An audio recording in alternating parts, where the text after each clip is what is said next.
ಶೋಷಿತರ ಬಲವಾದ ಧ್ವನಿ ಮಾನವ ಹಕ್ಕುಗಳ ಕಾವಲುಗಾರ ಪ್ರಶಾಂತ್ ಸಿಂಗ್ ರಜಪೂತ್. ರಾಷ್ಟ್ರೀಯ ಅಧ್ಯಕ್ಷರು ಪಿಎಸ್ಆರ್ ಮಾನವ ಹಕ್ಕುಗಳ ಸಂಘಟನೆ. ಬೆಳಗಾವಿ ಜಿಲ್ಲೆಯ ಅಥಣಿ ತಾಲೂಕಿನ ಅಥಣಿ ಎಂಬ ಪುಣ್ಯಭೂಮಿಯಲ್ಲಿ ಜನಿಸಿದ ಪ್ರಶಾಂತ್ ಸಿಂಗ್ ರಜಪೂತ್ ಇಂದು ಕೇವಲ ಒಂದು ಹೆಸರು ಮಾತ್ರವಲ್ಲ, ಅನ್ಯಾಯದ ವಿರುದ್ಧ ಧೈರ್ಯವಾಗಿ ನಿಲ್ಲುವಂತ ಚೈತನ್ಯ, ಒಂದು ಚಳುವಳಿಯ ಪ್ರತೀಕ. ಬಾಲ್ಯದಿಂದಲೇ ಸಮಾಜದಲ್ಲಿ ಕಂಡಂತಹ ಅಸಮಾನತೆ, ಶೋಷಣೆ ಮತ್ತು ಅನ್ಯಾಯಗಳು ಅವರ ಮನಸ್ಸನ್ನ ಕಾಡಿದವು. ಆದರೆ ಅವರು ಕೇವಲ ನೋವು ಕಂಡು ನಿಲ್ಲದೆ ಅದನ್ನ ಸರಿಪಡಿಸುವಂತ ದೃಢ ಸಂಕಲ್ಪದೊಂದಿಗೆ ಸಮಾಜಮುಖಿ ಹೋರಾಟದ ದಾರಿಗೆ ಕಾಲಿಟ್ರು. ಪತ್ರಿಕೋದ್ಯಮ, ಸತ್ಯದ ಪರವಾದ ಸಮರ. ಅನೇಕ ವರ್ಷಗಳ ಕಾಲ ನಮ್ಮ ಮಹಾಯುದ್ಧ ಪತ್ರಿಕೆಯ ಸಂಪಾದಕರಾಗಿ ಕಾರ್ಯನಿರ್ವಹಿಸಿದ ಪ್ರಶಾಂತ್ ಸಿಂಗ್ ರಜಪೂತ್ ರವರು ಲೇಖನಿಯನ್ನ ಕೇವಲ ಬರವಣಿಗೆಯ ಸಾಧನವಾಗಿರಿಸದೆ ಅನ್ಯಾಯದ ವಿರುದ್ಧ ಶಕ್ತಿಯುತ ಆಯುಧವನ್ನಾಗಿ ರೂಪಿಸಿದ್ರು. ಬಡವರು, ರೈತರು, ಕಾರ್ಮಿಕರು, ಮಹಿಳೆಯರು ಮತ್ತು ಹಿಂದುಳಿದ ವರ್ಗಗಳ ಸಮಸ್ಯೆಗಳನ್ನು ನಿರ್ಭೀತವಾಗಿ ಸಮಾಜದ ಮುಂದಿಟ್ಟು ಆಡಳಿತ ವ್ಯವಸ್ಥೆಯ ಗಮನವನ್ನ ಸೆಳೆಯುವಲ್ಲಿ ಅವರು ಮಹತ್ವದ ಪಾತ್ರವನ್ನ ವಹಿಸಿದ್ರು. ಭ್ರಷ್ಟಾಚಾರ, ಅಸಮಾನತೆ ಮತ್ತು ಮಾನವ ಹಕ್ಕುಗಳ ಉಲ್ಲಂಘನೆಗಳ ವಿರುದ್ಧ ಸತ್ಯದ ಹಾದಿಯಲ್ಲಿ ನಿಂತ ಅವರ ಪತ್ರಿಕೋದ್ಯಮ ಜನಮನ್ನಣೆ ಮತ್ತು ವಿಶ್ವಾಸವನ್ನ ಗಳಿಸಿತು. ಪಿಎಸ್ಆರ್ ಮಾನವ ಹಕ್ಕುಗಳ ಸಂಘಟನೆ ನವಯುಗದ ಹೋರಾಟ. ಸಮಾಜ ಸೇವೆಯನ್ನ ವ್ಯವಸ್ಥಿತ ಹಾಗೂ ಪರಿಣಾಮಕಾರಿಯಾಗಿ ವಿಸ್ತರಿಸುವ ಉದ್ದೇಶದಿಂದಾಗಿ ಪಿಎಸ್ಆರ್ ಮಾನವ ಹಕ್ಕುಗಳ ಸಂಘಟನೆಯನ್ನ ಪ್ರಶಾಂತ್ ಸಿಂಗ್ ರಜಪೂತ್ ರವರು ಸ್ವತಃ ಸ್ಥಾಪಿಸಿದ್ರು.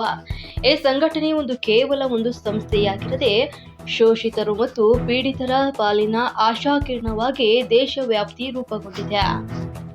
ರಾಷ್ಟ್ರೀಯ ಅಧ್ಯಕ್ಷರಾಗಿ ಅವರು ಸಂಘಟನೆಯನ್ನ ಕರ್ನಾಟಕ ಗಡಿಯನ್ನ ದಾಟಿಸಿ ಭಾರತದ ಅನೇಕ ರಾಜ್ಯಗಳಲ್ಲಿ ವಿಸ್ತರಿಸಿ ಮಾನವ ಹಕ್ಕುಗಳ ರಕ್ಷಣೆಯಲ್ಲಿ ರಾಷ್ಟ್ರ ಮಟ್ಟದ ಗುರುತನ್ನ ಸ್ಥಾಪಿಸಿದ್ದಾರೆ.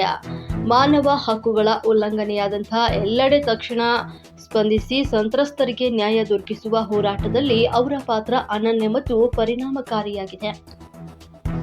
ವ್ಯಕ್ತಿತ್ವ, ಪ್ರೇರಣೆ ಮತ್ತು ಗುರಿ. ಸರಳ ಜೀವನ, ನೇರ ನಡೆ ನುಡಿ ಮತ್ತು ಅಚಲ ಸಿದ್ಧಾಂತಗಳೇ ಪ್ರಶಾಂತ್ ಸಿಂಗ್ ರಜಪೂತ್ ರವರ ವ್ಯಕ್ತಿತ್ವದ ಮೂಲ ಸ್ತಂಭಗಳಾಗಿವೆ. ತಮಗಾಗಿ ಬದುಕೋದಕ್ಕಿಂತ ಸಮಾಜಕ್ಕಾಗಿ ಬದುಕುವುದೇ ಜೀವನದ ಸಾರ್ಥಕತೆಯನ್ನ ಕಂಡವರು ಇವರು. ನ್ಯಾಯದ ಪರವಾಗಿ ನಿಲ್ಲುವುದು ಕೇವಲ ಕರ್ತವ್ಯ ಅಲ್ಲ, ಅದೊಂದು ಪ್ರತಿಯೊಬ್ಬ ಮಾನವನ ಧರ್ಮ ಎಂಬ ತತ್ವದ ಅಡಿಯಲ್ಲಿ ಅವರು ತಮ್ಮ ಹೋರಾಟವನ್ನ ಮುಂದುವರಿಸ್ತಾ ಇದ್ದಾರೆ.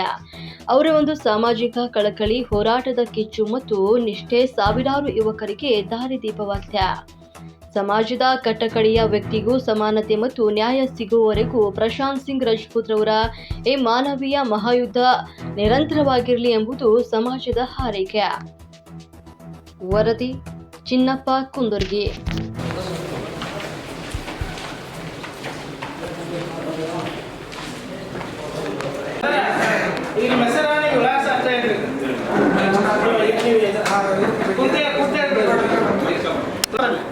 ಸರ್ ಅಲ್ಲಿ ಏನ್ ಮಾಡಿದ್ದಾರೆ ಸರ್, ಇವರು 4 ಕಮ್ಮ ಹಾಕೊಂಡಿದ್ದಾರೆ ಸರ್ ಅವ್ರಿಗೆ.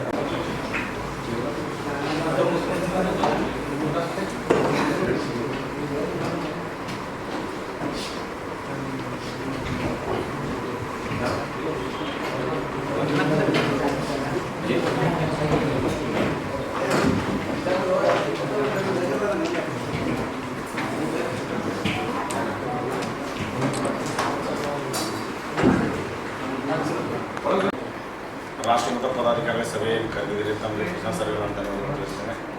ಮೊದಲನೇದಾಗಿ ನಾನು ಕೇಳ್ಕೋದೇನಪ್ಪ ಅಂದರೆ, ಇವಾಗ ಸಭೆ ಕರೆದ ಉದ್ದೇಶ ಏನಪ್ಪ ಅಂದರೆ, ಯಾವ ಜಿಲ್ಲಾದಲ್ಲಿ ಯಾವ ತಾಲೂಕಲ್ಲಿ ಯಾವ್ಯಾವ ಅಧ್ಯಕ್ಷರವರು ಅಂತ ಗೊತ್ತಿಲ್ಲ. ಅಧ್ಯಕ್ಷರ ಮೊದಲನೇದಾಗಿ ಮಹಾರಾಷ್ಟ್ರ ಆಗಿರ್ಬೋದು, ಗೋವಾ ಆಗಿರ್ಬೋದು, ಕರ್ನಾಟಕ ಆಗಿರ್ಬೋದು, ಯಾವ ಜಿಲ್ಲೆಗಳಲ್ಲಿ ತಾಲೂಕುಗಳಲ್ಲಿ ಯಾರ್ಯಾವ ಅಧ್ಯಕ್ಷರವರು ಗೊತ್ತಿಲ್ಲ. ಮೊದಲನೇದಾಗಿ ಎಲ್ಲ ಬಂದಂಥ ಅಧ್ಯಕ್ಷರು ಮತ್ತು ಉಪಾಧ್ಯಕ್ಷರು ಮೊದಲ ಯಾವ್ಯಾವ ಜಿಲ್ಲೆಯಲ್ಲಿ ಏನಾದ್ರು ಸ್ವಲ್ಪ ಹೇಳ್ಕೊಂಡ್ರೆ ಅನುಕೂಲ ಆಗುತ್ತೆ ಅಂತ ನನಗೆ ಅದಕ್ಕೆ ಏನೈತಿ ಒಂದ್ಸರಿ ಎಲ್ಲರೂ ಏನು ಪೋಸ್ಟಿಂಗ್ ಇದೆ ಅನ್ನೋದು ಹೇಳ್ಕೊಂಡ್ಬಿಟ್ರೆ ಮುಂದೆ ಚರ್ಚೆ ಮಾಡೋಕೆ ಅನುಕೂಲ ಆಗುತ್ತೆ. ನನ್ನ ಒಂದು ಉದ್ದೇಶ ಇದೆ ಸರ್. ಅದಕ್ಕಾಗಿ ಇಂಥ ಸಭೆ ಕರೆದದ್ದು ನನಗೆ ಭಾಳ ಸಂತೋಷ ಇದೆ. ನಾನು ಬಿಜಾಪುರದಿಂದ ಬೆಳಗ್ಗೆ ಮೊದಲೇ ಬಿಟ್ಟಿದ್ದೆ ನಾನು. ಯಾಕಂದರೆ ಇದು ಮಾನವ ಹಕ್ಕುಗಳ ಒಕ್ಕೂಟ ಅಂದ್ರೆ ಭಾಳ ಒಂದು ಬಲಿಷ್ಠವಾದಂಥ ಒಕ್ಕೂಟ. ಸಾಕಷ್ಟು ಸಂಘಟನೆ ಹೊಂಟ್ಯಾವ, ಸಾವಿರಾರು ಸಂಘಟನೆ ಹೊಂಟ್ಯಾವ ಸರ್. ನಾನು ನೋಡಿದ್ದೀನಿ, ಸಾಕಷ್ಟು ಸಂಘಟನೆ ಹೊಂಟ್ಯಾವ. ವೈಯಕ್ತಿಕ ಸಂಘಟನೆಗಳು ಮಾಡ್ಕೊಂಡಿದ್ದಾರೆ ಕೆಲವೊಂದು ಜನ.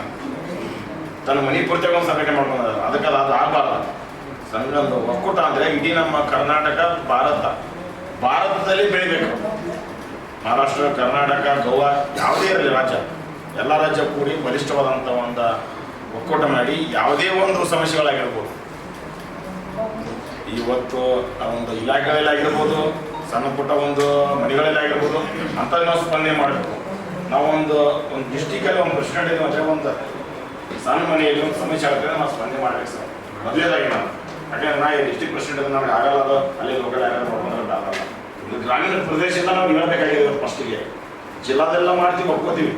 ಈಗ ಏನಾಗ್ಬಿಟ್ಟಿದೆ, ಗ್ರಾಮೀಣ ಪ್ರದೇಶದಲ್ಲಿ ಒಕ್ಕೂಟ ಒಂದು PSR ಗೌರ್ಮೆಂಟ್ ಬಗ್ಗೆ ನಾವು ಅರಿವು ಮೂಡಿಸ್ಬೇಕಾಗಿದೆ ಸರ್. ಮೊದಲೇದಾಗಿ ನಾನು ಮುಂಚೆ ಆದ್ರೂ ನಾನೊಂದು ಮಾನವಗಳಲ್ಲಿ ಇದ್ದೆ, ನಾನು ಬೊಬ್ಬೆ ತಾಲೂಕು ಅಧ್ಯಕ್ಷನಾಗಿದ್ದೆ. ಇವತ್ತು ನನ್ನ ಮೇಲೆ ವಿಶ್ವಾಸ ಇದೆ. ಡಿಸ್ಟ್ರಿಕ್ಟ್ ಪ್ರೆಸಿಡೆಂಟ್ ಕೊಟ್ಟಿದ್ದಾರೆ, ನನಗೆ ಪ್ರೆಸಿಡೆಂಟ್ ಕೊಟ್ಟಿದ್ದಾರೆ. ಮಾನವ ಹಕ್ಕುಗಳ ರಕ್ಷಣೆಗೆ ಸರ್ ಇನ್ನೊಂದ್ಸಲ PSR ಮಾನವ ಹಕ್ಕುಗಳ ರಕ್ಷಣೆಗೆ